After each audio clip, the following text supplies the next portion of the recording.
প্রিয় দেশবাসী, আমি জানি আগামী জাতীয় নির্বাচন কখন হবে সে বিষয়ে সিদ্ধান্ত জানার জন্য রাজনৈতিক দল ও জনগণের মধ্যে বিপুল আগ্রহ রয়েছে। আমি বারবার বলেছি, এই নির্বাচন ডিসেম্বর থেকে আগামী বছরের জুনের মধ্যে অনুষ্ঠিত হবে। এই সময়ের মধ্যে দেশের নির্বাচন উপযোগী পরিবেশ সৃষ্টির জন্য যা যা করা দরকার সরকার তাই করছে। এখানে মনে রাখা জরুরি, বাংলাদেশ স্বাধীনতার পর থেকে যতবার গভীর সংকটে নিমজ্জিত হয়েছে তার সবগুলোরই প্রধান কারণ ছিল ত্রুটিপূর্ণ নির্বাচন। ত্রুটিপূর্ণ নির্বাচন প্রক্রিয়ায় বারবার ক্ষমতা কক্ষিগত করার মধ্য দিয়ে একটি রাজনৈতিক দল বর্বর ফ্যাসিস্টে পরিণত হয়েছিল। এই ধরনের নির্বাচন যারা আয়োজন করে তারা জাতির কাছে অপরাধী হিসেবে চিহ্নিত হয়ে যায়। এমন নির্বাচনের মধ্য দিয়ে যে দল ক্ষমতায় আসে তারাও জনগণের কাছে ঘৃণিত হয়ে থাকে। এই সরকারের একটি বড় দায়িত্ব হলো একটি পরিচ্ছন্ন, উৎসবমুখর, শান্তিপূর্ণ, বিপুলভাবে অংশগ্রহণের পরিবেশে একটি নির্বাচন অনুষ্ঠান করা, এমন একটি নির্বাচন আয়োজন করা যাতে করে দেশ ভবিষ্যতে নতুন সংকটে না পড়ে। এই জন্য সবচেয়ে বেশি গুরুত্বপূর্ণ হলো প্রাতিষ্ঠানিক সংস্কার। যেই প্রতিষ্ঠানগুলো নির্বাচনের সঙ্গে সরাসরি জড়িত সেগুলোতে যদি সুশাসন নিশ্চিত করা না যায় তাহলে ছাত্র জনতার সকল আত্মত্যাগ বিফলে যাবে। সংস্কার, বিচার, নির্বাচন, এই তিনটি ম্যান্ডেটের ভিত্তিতে আমরা দায়িত্ব গ্রহণ করেছিলাম। সেই বিবেচনায় আগামী রোজার ঈদের মধ্যে সংস্কার ও বিচারের বিষয়ে আমরা একটি গ্রহণযোগ্য জায়গায় পৌঁছতে পারব বলে বিশ্বাস করি। বিশেষ করে মানবতা বিরোধী অপরাধের বিচার, যা কিনা জুলাই গণ অভ্যুত্থানের শহীদদের প্রতি আমাদের সম্মিলিত দায়, সেই বিষয়ে আমরা দৃশ্যমান অগ্রগতি দেখতে পারব। এতে আমাদের উপর আপনাদের অর্পিত ম্যান্ডেট ন্যূনতম হলেও বাস্তবায়ন করে যেতে পারব। সেই বিবেচনায় ও ইতিহাসের সবচেয়ে অবাধ, সুষ্ঠু, প্রতিদ্বন্দ্বিতামূলক ও গ্রহণযোগ্য নির্বাচন আয়োজনের জন্য সকল পক্ষের সঙ্গে আমরা আলোচনা করেছি। পাশাপাশি বিচার, সংস্কার ও নির্বাচন সংক্রান্ত চলমান সংস্কার কার্যক্রম পর্যালোচনা করে আমি আজ দেশবাসীর কাছে ঘোষণা করছি যে আগামী জাতীয় নির্বাচন 2026 সালের এপ্রিলের প্রথমার্ধের যে কোনো একটি দিনে অনুষ্ঠিত হবে। এই ঘোষণার ভিত্তিতে নির্বাচন কমিশন উপযুক্ত সময়ে আপনাদের কাছে নির্বাচনের বিস্তারিত রোডম্যাপ প্রদান করবে। আমরা এমন নির্বাচন চাই যা দেখে অভ্যুত্থানের শহীদদের আত্মা তৃপ্তি পাবে, তাদের আত্মা শান্তি পাবে। আমরা চাই আগামী নির্বাচনে সবচেয়ে বেশি ভোটার, সবচেয়ে বেশি প্রার্থী ও দল অংশ নেয়। এটা সবচেয়ে অবাধ, সুষ্ঠু ও নিরপেক্ষ নির্বাচন হিসেবে জাতির কাছে স্মরণীয় হয়ে থাকুক। 1.5 যুগ পরে দেশে সত্যিকারের একটি জনপ্রতিনিধিত্বশীল সংসদ গঠিত হবে। বিপুল তরুণ গোষ্ঠী এবার জীবনে প্রথম ভোট দেওয়ার সুযোগ পাবে। এসব লক্ষ্যে প্রয়োজনীয় সকল পদক্ষেপ নেওয়ার জন্য আমরা জাতির কাছে অঙ্গীকারবদ্ধ।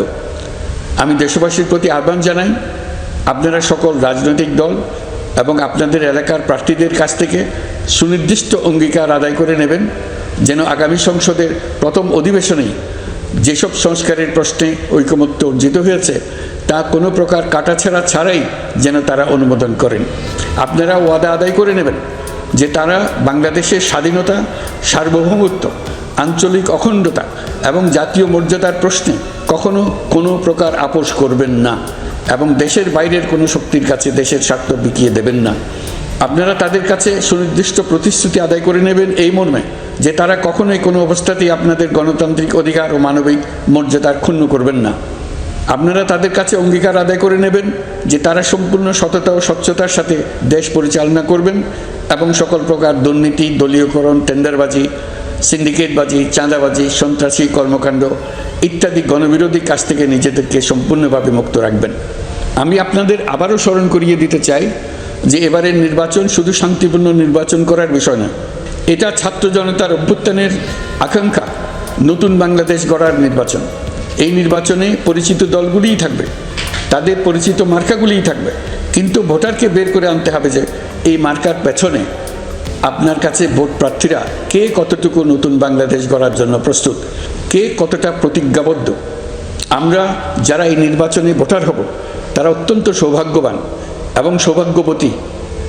আমরা একটা অনন্য ঐতিহাসিক ভূমিকা পালনের সুযোগ ও দায়িত্ব পাচ্ছি। আমরা জাতির নতুন যাত্রাপথ তৈরি করে দেওয়ার দায়িত্ব পাচ্ছি।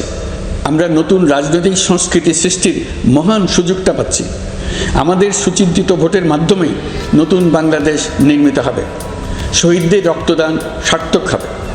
আশা করি বিষয়টা নিয়ে চিন্তাভাবনা করেই সবাই ভোট কেন্দ্রে যাব এবং দৃঢ়প্রত্যয়ে ভোট দেব।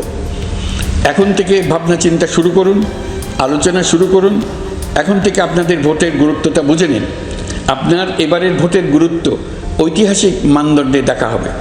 প্রিয় দেশবাসী, আমাদের সবসময় মনে রাখতে হবে, পতিত ফেসিবাদ ও তার দেশি বিদেশি দোসররা নতুন বাংলাদেশ গড়ার সম্মিলিত প্রচেষ্টাকে পদে পদে বাধাগ্রস্ত করার চেষ্টা চালিয়ে যাচ্ছে। তারা নানামুখী অপপ্রচারে লিপ্ত। তারা সবসময় চাইবে জুলাই অভ্যুত্থানের মাধ্যমে তৈরি হওয়া জাতীয় ঐক্যের শক্তিকে পরাভূত করতে, গণতান্ত্রিক আকাঙ্ক্ষা বাস্তবায়নের প্রচেষ্টাকে লাইনচ্যুত করতে এবং বাংলাদেশকে পুনরায় করায়ত্ত করতে। আমি আগেও বলেছি, আজ আবারও বলছি, আমরা একটা যুদ্ধ অবস্থায় আছি। এখন আমাদের একতাবদ্ধ থাকতে হবে যে কোনো মূল্যে। পরাজিত শক্তি এবং তাদের সহযোগীরা ওত পেতে বসে আছে আমাদের ছোবল মারার জন্য, আমাদের অগ্রযাত্রাকে রুখে দেওয়ার জন্য। আমরা তাদের কিছুতেই এই সুযোগ দেব না। আসুন আমরা আমাদের সম্মিলিত প্রচেষ্টায় প্রিয় মাতৃভূমির স্বাধীনতা, সার্বভৌমত্ব, আঞ্চলিক অখণ্ডতা ও জাতীয় মর্যাদার বিরুদ্ধে যে কোনো আঘাত প্রতিহত করার উদ্দেশ্যে প্রতিরোধের ঐক্যবদ্ধ সুদৃঢ় প্রাচীর গড়ে তুলি। Thank you for watching.